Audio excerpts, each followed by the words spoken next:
Sawa sawa. Na kama dawa Ali Upuju kuntunye Kidimdimu Mandela bwana, tuko katika ofisi za headquarters za UTT. Kikubwa hasa kama unavyoona tuko ndani ya mwezi mtukufu wa Ramadhani, kama unavyoona ndio tunamalizia hivyo. Ni watu wako wengi sana ambao unaona nyume hili, maana yake wote wamekuja kufuatilia kuhusiana na masuala yao ya uwekezaji, lakini vile vile kuna baadhi ya watu ambao leo hii wamekuja kujiunga na mifuko ile 6. Inawezekana kuna baadhi ya watu wamekuja kujiunga mtu mfuko mmoja miwili, lakini kuna wengine nao wameweza kuja kujua elimu na kuweza kupata elimu kuhusiana na namna gani jinsi ya uwekezaji. Kama nilivyokuambia, mimi naitwa Ali Upuju kuntunye Kidimdimu Mandela bwana, tuko ndani ya ofisi za UTT. Hapa tutapiga story, hapa tutapata kuweza kujua wale kuja hapa wamenufaika vipi na uwekezaji na UTT AMIS. Karibu sana, usitoke. Kangua vipi? Shwari, mambo kwema kabisa. Kwema kabisa. Bwana, mimi naitwa Ali Upuju, natokea UTT. Sio ni nani? Naitwa Pancras. Pancras. Yes. Okay. Pancras ni mkazi wa wapi? Ni mfanyabiashara? Uko sehemu umeajiriwa ndugu yangu? Mimi ni mkazi wa Kinyerezi. Kinyerezi, okay. Yes, ni mjasiriamali. Mjasiriamali. Yes. Okay. Sasa bwana Pancras, ndio kwa mara ya kwanza leo hii unaweza kufika hapa katika ofisi zetu za UTT, au ni mara kwa mara huwa wewe ni mwekezaji? Mara kwa mara mwekezaji. Ni mwekezaji. Yes. Na ni mwekezaji wa muda gani mpaka sasa hivi? Miaka 3. Miaka 3. Yes. Okay, sawa sawa. Na umefanya uwekezaji wako katika mfuko gani? Katika ile mifuko yetu 6? Mfuko wa bond. Bond. Yes. Ni nani ambaye aliweza kukushawishi ukajiunga na UTT ndani ya hiyo miaka 3? Au ni wewe mwenyewe kuona matangazo yetu? Kwa kweli kwenye upande wa ujasiriamali, mimi ni mtu ambaye anapenda kuangalia sehemu ambapo ukiwekeza hela zako, okay, unapata return nzuri. Na ukiangalia kwa sasa hivi kuna mambo mengi, kuna zile mifuko mingine ujasiriamali mwingine ukiingia kuna riski unaweza kupoteza hela, lakini ngoja kufuatilia. Kwanza ni mtu amfuatiliaji kwanza mitandao. Okay. Niingia YouTube, niingia Instagram, nikakuta UTT. Okay.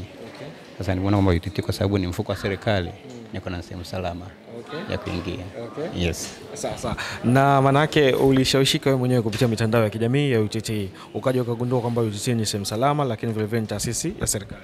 Yes. Manake ukahisi hii mimi hapa nitakuwa comfortable na uwekezaji wangu.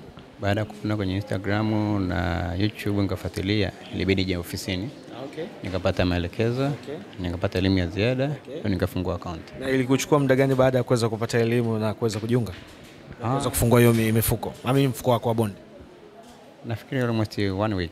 Nilijipa wiki moja. Yes, yes kwangu mimi. Niweza kujiridhisha. Yes. Lakini kwa mtu mwingine hata siku 2 unapata nani awareness. Yes, wako vizuri katika huduma. Okay, sasa tuizungumzie katika mfuko ambao wako wako ule wa bonde. Leo hii unahisi umeweza kukunufaisha toka uanze kuweza kuwekeza kwa hiyo miaka 3? Unasema au unajiona ni mtu ambaye yule kama nimechelewa leo hii kuja kujiunga na UTT? Kwa kweli nilijiona kama nimechelewa kwa sababu mafanikio ni makubwa. Okay. Wana return nzuri. Yes. Okay. Yaani kwamba umeweka hela zako, umetulia, kuja kuangalia nilikuwa naangalia ndani ya wiki na kutalia return. Kwa hiyo ndani ya mwezi kama na mtaji vizuri napata gawio zuri sana. Okay. Labda kuna mtu yote ambaye mtaani inawezekana kuna ndugu umeoa, sorry? Yes, nimeoa. Una mtoto? Na mtoto na kumfungulia account. Mtoto account. Yes. Na shemeji? Shemeji naye yumo. Kwa amefungua? Amefungua. Ambaye mfuko wake ni upi? Naye ni bond hiyo. Naye ni bond. Yes. Okay, sawa sawa. Na ilichukua muda gani kuweza kuja ajiunge katika hii mifuko ya UTT? Yule baada kuona kwamba namna gani inanifaisha, kwa hiyo hakupenda kusubiri. Ni direct tulimpa maelekezo, akaja akajiunga. Yes. Okay. Sawa sawa. Kuna yule ambaye anakutazama sasa hivi, labda yuko nyumbani kupitia Kijiwe Mchongo. Hana imani kabisa na UTT. Ni mtu ambaye yawezekana kaisikia UTT, lakini ni mtu ambaye pesa zake anawekeza sio sehemu salama. Kuna baadhi ya watu wanawekeza sio katika vikoba, michezo, sio manini, kila siku wanazulumiwa. Wewe leo hii pesa yako umekuja umeleta UTT. Una lipi la kumwambia? Kwa kweli kwa mtu ananitazama, ushauri wangu ambao natoa, cha kwanza kwenye tukisha na vikoba, kuna hii michezo ya kupeana hela. Hizo kesi ziko nyingi sana. Na haina faida. Na sasa tu unampa mtu anakushikia hela yako, afu mwisho wa siku anaja kukurudishia, haina faida. Lakini akiwekeza kwenye mfuko wa UTT, anapata faida na hela yake iko katika sehemu salama. Yes, kwa na washauri wale kuacha mambo ya kuweka kwenye michezo midogo au vikoba, wahamasika kuja UTT.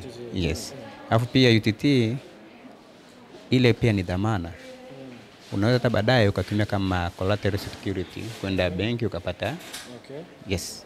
Kwa hiyo na washauri wajiunge. Yes. Kijiwe Mchongo na UTT AMIS imenifikia. Mimi naitwa Bakari Omari. Natokea Tanga. Tanga? Yaani mzee wangu umetoka Tanga umekuja UTT au ulikuwa una shughuli zako nyingine? Nimekuja kwa ajili ya shughuli hizi kufuatilia masuala ya UTT. Ndio kwa mara ya kwanza umekuja kujiunga?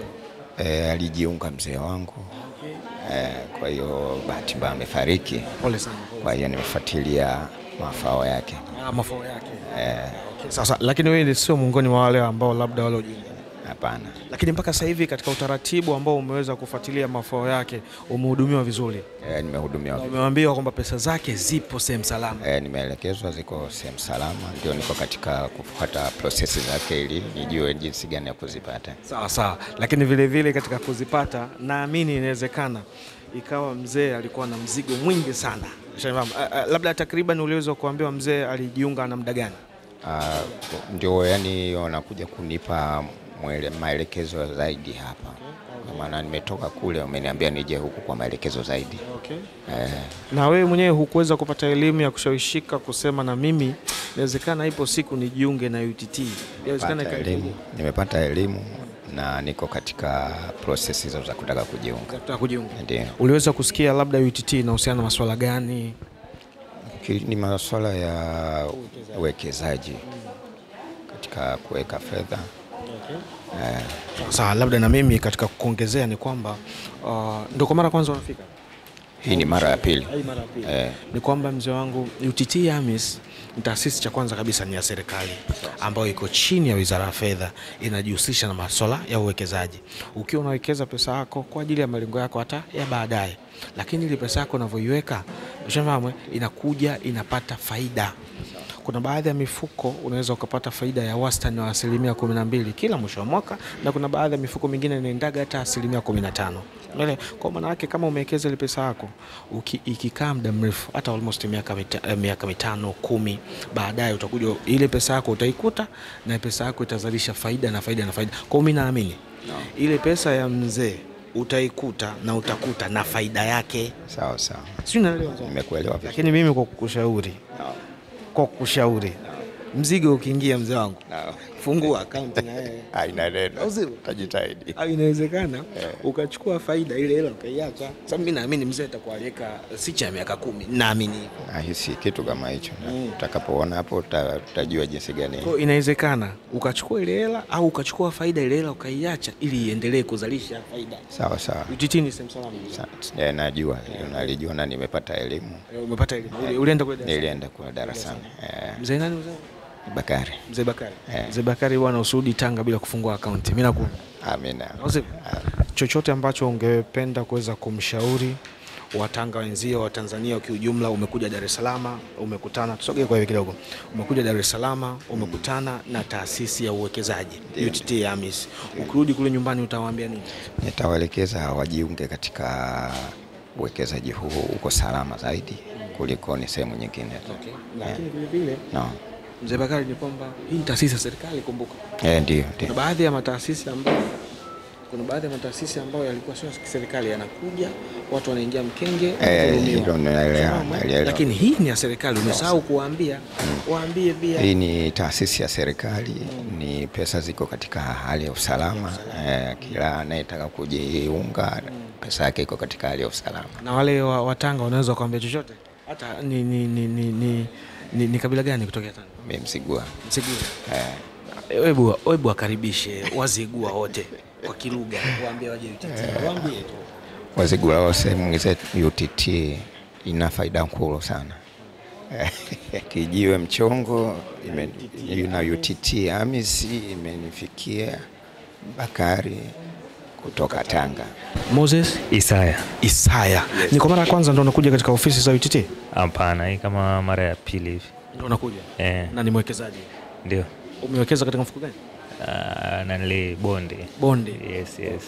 Kwa hapa leo umekuja kuongeza mfuko au kuna kitu labda umepata changamoto? Kuna kitu nitaka kuja kuuliza nijue vizuri zaidi. Yes. Hivi before hujafungua mfuko wako wa Bondi, ulipata darasa vizuri sana hapa? Yes. Floor ya juu. Floor ya pili. Yes. Unahisi katika vitu ambavyo vilivyoweza kukushawishi ukasema no, Isaya kama Isaya leo hii mimi najiunga UTT? Ni kipi ambacho unakumbuka leo hii hata ukipata fursa ya kuweza kuonana na marafiki zako unaweza kwamba jamani mnachelewa? Ni vipi ambao unavikumbuka? Kwa sababu kila kitu kina faida zake, sio na hasara. Yes. Kuna kitu kilikushawishi Isaya ukajiunga na UTT? Of course niliona kwa percent ambazo wa jamaa wanazitoa ni tofauti kidogo na sehemu nyingine yote, na hata benki hizi financial institute nyingine. Yes, kwa hiyo niliona kama sehemu kuja kuweka hapa una faida kubwa, kwa sababu sio kwamba ile itakatwa kwa makato yote zile service charges huko wakati. Kwa hiyo unaiona kwamba inaongezeka. So it's better kama mtu akaeka hapa inaongezeka, naiona inaongezeka. Kwa hiyo nafikiri labda ni sehemu nzuri ambapo kama mtu ana hela yake ambayo anaona kuliko ikae kwenye hizi financial institute nyingine ikakaa pale kaendelea ikapunguzwa, au ana malengo yake makubwa ya mbali, akiweka hapa ataikuta na chochote kitu, anakuta na anakuta na cha ziada. Hiyo ni sehemu ya ulipata darasa. Je, ulipokuja kujiunga sasa umekutana nao ya kweli? Ni kweli, ndio maana niko hapa hivi kwanza leo. Nimekuja kuangalia na vitu fulani. Yes, niwaulize vitu vingine kidogo ili niangalie kama kuna mfuko mwingine ambao mimi unanifaa vizuri. Nijaribu kucheki. Sasa umeoa au ndo bachelor? Ni bachelor of course. Ila soon tunaelekea huko. Sababu nilikuwa najaribu kutaka kuweza kuuliza katika namna moja au nyingine. Unajua kwa mfano kama ungekuwa labda ni mume wa mtu, unajua inawezekana akawa ni mtarajiwa hivi karibuni.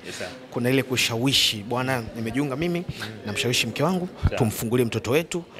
Inawezekana labda ukawa na wazazi ukasema bwana mzee wangu yuko kule kijijini analima, nikimfungulia hivi na biashara yake au kulima ile mzee atafika mbali. Kuna mtu yote ambaye ushakumshawishi mpaka hivi karibuni? Wapo wengi. Of course marafiki zangu wa karibu, wadogo zangu pia, wengine wako chuo na nini, naambia bana kwenye hizo hela zenu za bumu mnazopata na nini, hebu msizikimbize tu labda zote kwenye matumizi yenu, na nilijaribu kata hata percent labda ni 20% labda au asilimia ngapi, hebu weka hapo afu hiyo nini inapokuwa kwamba hutokuja kujutia. Hata kuja kujutia. Na of course unaona wamekata kidogo, ameweka mbona kama inaongezeka, unakuta baadaye anakuambia aliweka percent kubwa zaidi, unamwambia angalia usijika kaeka zote ukajikuta unakosa cha nani bwana. Sawa. Ni kitu kizuri. Okay, labda ongeza kupata fursa ya kumshawishi yule ambaye mpaka leo hii hana imani na UTT. Anaisikia tu lakini kupitia leo hii amekuona wewe. Hebu mshauri, yawezekana anachelewa na baadaye anaweza akaja akajutia. Kupitia fursa hii mwambie, anakusikiliza. Aisee, kwa mimi na uwezo wa kumshauri kwamba awai kwanza, atakuja atakutana na darasa nzuri, na kama ana maswali yake yote, labda alikuwa na hofu na institute ikoje, inaendeshwa na nani, hawa watu wanafanyaje ili kupata hivyo, tafadhali aje. Kuna darasa zuri, kuna watu wako vizuri kabisa watamuelekeza. Kama na maswali yake mengine angeandika kabisa, akija hapa mimi na hakika atapata majibu yote ambayo yanastahili. Katika zile faida? Na katika faida iko nzuri. Kwa sababu mimi nafikiria andike hata kabisa na aulize ni percent ngapi napata kwa kiasi hichi. Yes. Kwa hiyo akija hapa akiambia bwana kwa percent hii kwa mwaka utapata hivi, nafikiri itampa mwongozo mzuri wa yeye kujua kama anaingia full margin au anaingia kwa kiwango gani. Yes. Kwa maana yake yote kwa yote tuseme kwamba UTT ni sehemu salama ya uwekezaji. Sehemu salama sana. Kwa mimi nilivyoiona ni sehemu salama sana. Kwanza of course nimewahi kusikia mapema zaidi, ila kama mimi kama yeye ninavyomwambia hapa, anaweza akawa hakuwa upata ile darasa la haraka kama mimi ambaye sikupata. Yes, kwa hiyo nafikiri akifika hapa itakuwa vizuri zaidi. Kijiwe mchongo na UTT AMIS imenifikia. Mambo poa vipi? Mzima. Ndio kwa mara ya kwanza umekuja kujiunga? Maana unaonekana una furaha kweli kweli. Leo ni mara ya pili, nilikuja kwa ajili ya darasa, nimekuja kwa ajili ya kujiunga. Darasa jinsi ulivyolipata, darasa kutokea kupata darasa mpaka leo ina muda gani? Siku kama 4 hivi. Kwa ukampata darasa ukaenda nyumbani ukajifikiria kwa yani niloambia wale mbona kama yana maana hivi? Hapana, wakati nakuja kwenye darasa nilikuwa tayari nataka kujiunga, ila kuna mahitaji kama passport size, kitambulisho nilikuwa sijatembea navyo. Kwa hiyo nilikarudi kuvifuata kwa ajili ya muda hapo katikati ndo nimekuja leo kukamilisha. Unahisi umechelewa kujiunga na UTT? Ndio, nahisi nimechelewa.